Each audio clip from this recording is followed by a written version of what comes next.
Hello, good morning. Hope y'all are doing well. Well, today, just back a little bit. There we go. There we go. Hope everybody's doing well. Oh yeah. It's a little chilly. A little cold. I love it. I love it. This Fire is in the the fireplace. sweat. You can see right there. Well, it's not much. It's kind of gone now, but it's Not made for all right. cold. So, What do we got? stories today. The first story is really big.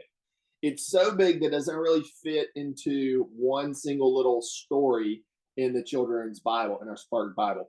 But I'm going to read the key verse first, and then we'll just tell the story in our own words. All All right.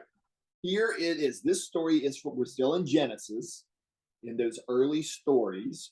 And this is in chapter 28. This is verse 15. Know that I am with you and will keep you wherever you go and will bring you back to this land. For I will not leave you until I have done what I have promised you. Now that's God talking. And that sounds like God talking because God makes promises. God keeps promises. I won't abandon you in your time of need. Even though it may feel like we're alone, we're not really alone. And this wilderness moment doesn't last forever. Coffee, I'm having to clean up here. And our wilderness moment doesn't always last forever. God stays with us. Okay, so what does this have to do with Esau and Jacob, these two twins? The twin stories we were talking about last week. All right. Well, let's tell the story in our own words. All right. So, well, yeah, Jacob and Esau. My understanding is there was a lot of rivalry between them. What's that? What rivalry particularly between brothers or sisters or siblings? Trying to one up each other, get ahead. Well, it's like a competition, and it's different with twins. And you guys don't get it because you don't have twins. But the rivalry and competitiveness of twins is always elevated, or at least in my experience, it has been. Is it a good thing or a bad thing to have rivalry? Sometimes rivalries can push us to do better, but if you have too much of anything, like too much rivalry, it can bring out some not so good sides of us, I think. I think it's a double-edged sword. I think it can be good, depending on how it manifests itself, but I think it can be problematic as well. And Jacob and Esau were such big rivals even from birth. Because I believe, if I'm remembering correctly, that when they were born, Jacob had his hand on Esau's foot, like he would when he was born.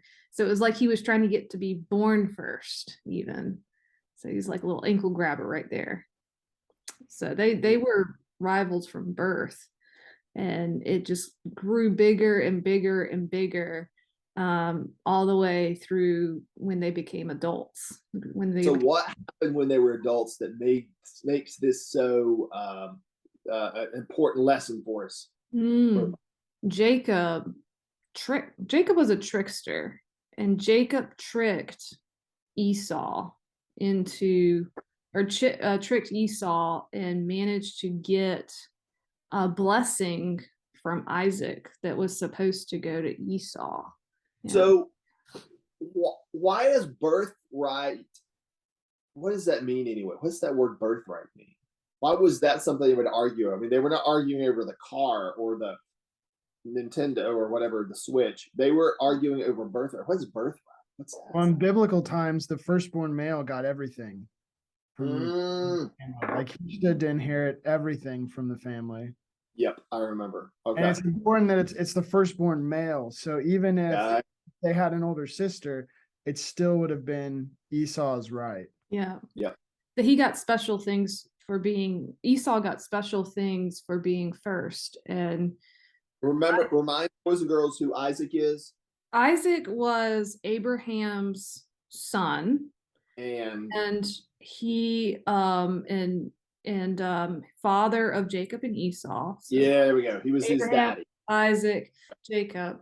By this point, Isaac is an old man and he can't see very well.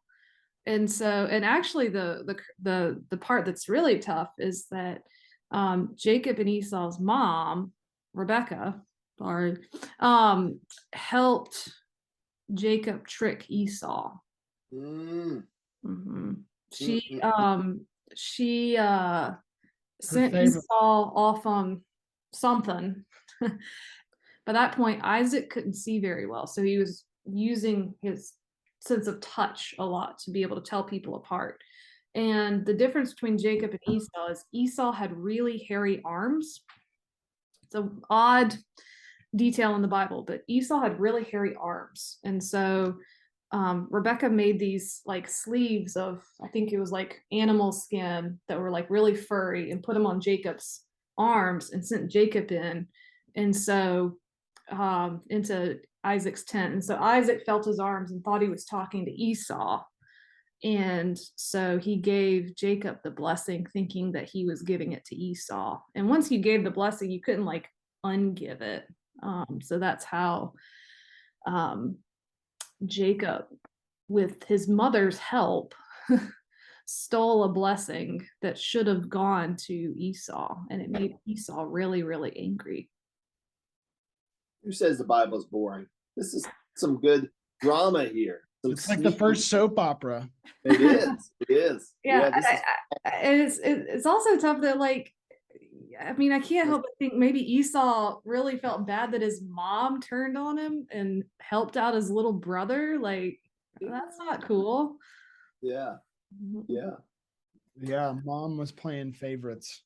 Okay, so what's the lesson here? Why is this story in the Bible? Mm. Ooh. So let's go back to the key verse here. Know that I am with you and will keep you wherever you go, and will bring you back to this land, for I will not leave you until I have done what I have promised you. So I think the takeaway here is we humans kind of get in our little condensed, our opera moments, our drama. We sin, we trick people, etc. But God always stays constant. And God's promises last. Yeah. And the thing is, I mean, when Esau found out what happened, he wasn't just a little angry. He was so mad that he was ready to kill Jacob. He was so angry that he was ready to kill his brother. That's really mad. That's really angry. Yeah. And so Jacob had to run away for a while. And Jacob was afraid for his life for a while. And that looks like a place where, you know, in that time and place, maybe Jacob thought things would never be okay again. And so he gets this promise from God that God's going to be with him and protect him. And eventually, way down the line, years later, they actually do make up. Jacob and Esau actually do make up and come back together.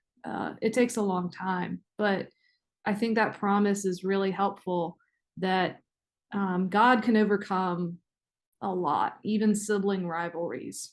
Mm-hmm. And because rivalries. And think about this, because God was, these words of comfort that God gave was to the trickster, the one who initially was kind of, because we all find ourselves, sometimes we're Esau and sometimes we're Jacob. Okay, good story. Now the second one is our New Testament story. This one also doesn't have a specific story in the Spark Bible, but I think we can. I'm going to read this one from the Grown Up Bible. Okay. This is going to be in. It's in other places too, but I'm going to read from chapter Luke, and it's chapter 5. I'm going to start at verse 1 and read a few verses here. All right, and here we go. Once, while Jesus was standing beside the lake of Gennesaret, and the crowd was pressing in on him to hear the word of God, he saw 2 boats there at the shore of the lake. The fishermen had gone out of them and were washing their nets. He got into one of the boats, the one belonging to Simon, and asked him to put out a little way from the shore. Then he sat down and taught the crowds from the boat. When he had finished speaking, he said to Simon, "Put out into the deep water and let down your nets for a catch." Simon answered, "Master, we have worked all night long, but have caught nothing. Yet if you say so, I will let down the nets." When they had done this, they caught so many fish that their nets were beginning to break. So they signaled their partners in the other boat to come and help them. And they came and filled both boats so that they began to sink. And when Simon Peter saw it, he fell down at Jesus' knees, saying, "Go away from me, Lord, for I am a sinful man." For he and all who were with him were amazed at the catch of fish that they had taken. And so also were James and John, sons of Zebedee, who were partners with Simon. Then Jesus said to Simon, "Do not be afraid. From now on, you will be catching people." When they had brought their boats to shore, they left everything and followed him. All right. So what do we make of that story?